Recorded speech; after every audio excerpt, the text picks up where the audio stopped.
Hello बच्चों, कैसे हो? आपका स्वागत है त्रिपाण स्टडी सेंटर में। आज जो आपके समक्ष टॉपिक प्रस्तुत हुआ है कई मानने में काफ़ी महत्वपूर्ण है हर एक एग्जाम व्यू से। ठीक है, इसमें हम हर एक बात पे विस्तारपूर्वक चर्चा करेंगे और वो सारे जो है पहलू पर विचार करेंगे जो अब तक अछूता था। तो चलिए देखते हैं हमारा आज टॉपिक क्या है। तालु पर आपने एक संक्षिप्त नोट लिखना है। ये हिंदी है, लेकिन अगर हम इंग्लिश में देखें तो इसे यम कहती हैं।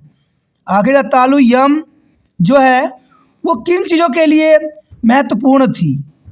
तो ये काफ़ी महत्वपूर्ण क्वेश्चन है कि रतालू पर एक संक्षिप्त नोट लिखना है। रतालू होती क्या थी, चंगेज़ खान ने इसको किस प्रकार स्टिमुलेट किया, चंगेज़ खान ने इसको क्यों बनाया, बहुत से मन में क्वेश्चन है।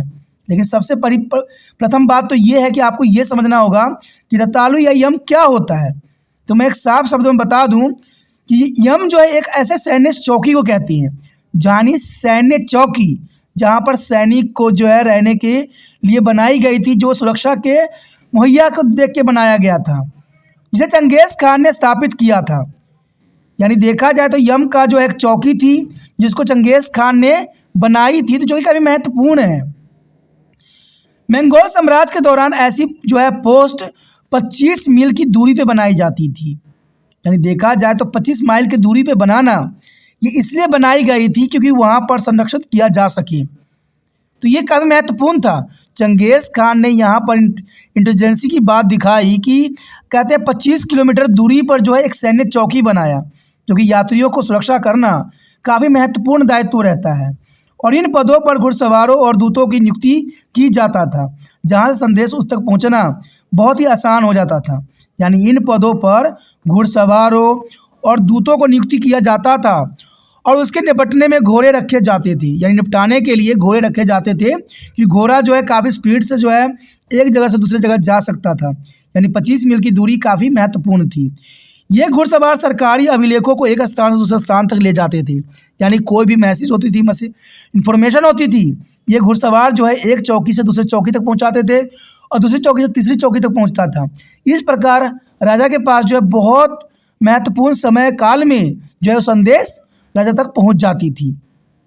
तो चंगेज़ खान ने इसी उद्देश्य से इन चौकियों का जो है निर्माण करवाया था। प्रत्येक घुड़सवार को अपने घोड़े गले में एक घंटी बांधना आवश्यक था। इसे पता लग जाती थी कि संदेश आ रहा है। तो ये काफ़ी महत्वपूर्ण है कि प्रत्येक घुड़सवारों को अपने घोड़े के गले में एक घंटी बांधने की आवश्यकता होती थी। जब भी कोई संदेश की चौकी के पास पहुंचता था तो घोड़े गले में घंटी की आवाज़ सुनकर चौकी पर मौजूद दूत घोड़े सहित अगली मंजिल के लिए रवाना होने के लिए तैयार हो जाता। तो देखिए, घोड़े पे के जो है गले में घंटी बांधने का सबसे महत्वपूर्ण था ये बात कि संदेश पहुंचने में राजा तक कोई देरी न हो। यानी जैसे ही घंटी की आवाज़ वहाँ के चौकी पर कोई सुनता, फटाक से दूसरे घोड़े को तैयार कर देता और दूसरे संदेश वाहक को तैयार कर देता अगले चौकी के लिए। तो इससे जो है समय रहते कोई भी इन्फॉर्मेशन जो है राजा तक बहुत आसानी से पहुंच जाती थी। तो ये काफ़ी महत्वपूर्ण यहाँ पर चंगेज़ खान ने प्रणाली का जो है उजागर किया, जो कि महत्वपूर्ण है। देखा जाए तो यम में यात्रियों के लिए उचित व्यवस्था भी की गई थी कि जो यात्री थक के आते थे वो यहाँ पर विश्राम करते थे, जलपान करते थे और हर तरह की जो सुविधाएं यहाँ पर उपलब्ध थी। उनके प्रवास को सुरक्षित और आरामदायक बनाने के उद्देश्य से यात्रियों को जो है अधिक पास जारी किए गए थे, जिन्हें फैज़ा के नाम से भी जाना जाता था। यानी वहाँ पर वही व्यक्ति इन सारी सुख सुविधाओं का आराम ले सकते थे जो कि फौजा बनवा रखे हो। फौजा का मतलब होता है एक तरह का पास, यानी पास जो है बनवाना ज़रूरी होता था इन चौकियों पर रहने के लिए, वहाँ पर अपना समय व्यतीत करने के लिए और सारे फैसिलिटी को जो है यूज़ करने के लिए। तो ये काफ़ी महत्वपूर्ण यहाँ पर बात रहती है। ये पास 3 प्रकार के होते थे। यानी जो ये पास बनाए जाते थे, फौजा बनाए जाते थे, वो 3 प्रकार के होते थे। एक सोना, एक चांदी और एक लोहे। यानी ये 3 पास होते थे, सोना, चांदी और लोहे। यात्रियों को इन पासों यानी फौजों को अपने माथे पर बांधना पड़ता था। यानी जो यात्री होते थे ये फौजा को जो है यानी पास को अपने सर पे बांधने की ज़रूरत पड़ती थी और इस पासे के अनुसार यात्रियों को हर समय यम पर सुविधाएं प्रदान की जाती थी। यानी जिसके पास ये पास रहता उसी प्रकार की जो है उसको सेवा दी जाती और यह संस्था मंगोल प्रशासन के लिए बहुत सफल साबित हुई। यानी यहाँ पर देखा जाए तो पास का मतलब तो पास होता है, लेकिन जो सोना है, चांदी है, लोहा है, इन पासों का भी अपना एक महत्व होता था।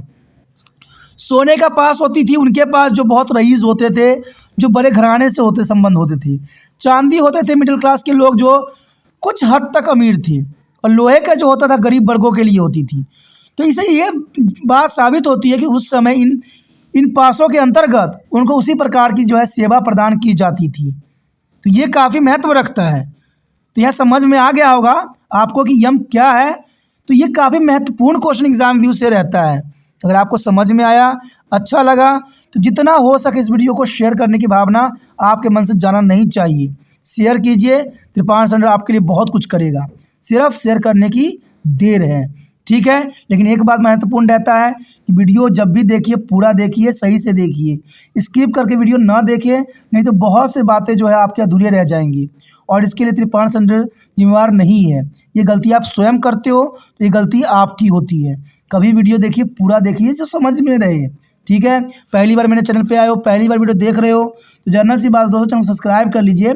सब्सक्राइब कीजिएगा तभी जो है आने वाला वीडियो को नोटिफिकेशन मिलेगा। और आपको पता है कि त्रिपाण स्टडी सेंटर जो है 8th क्लास से लेकर MA तक के बच्चों के लिए काफ़ी महत्वपूर्ण प्लेटफॉर्म देता है समझने के लिए। तो सोचिए नहीं, विचार न कीजिए, अभी त्रिपाण स्टडी को सब्सक्राइब करके अपने मोबाइल में सेव कीजिए।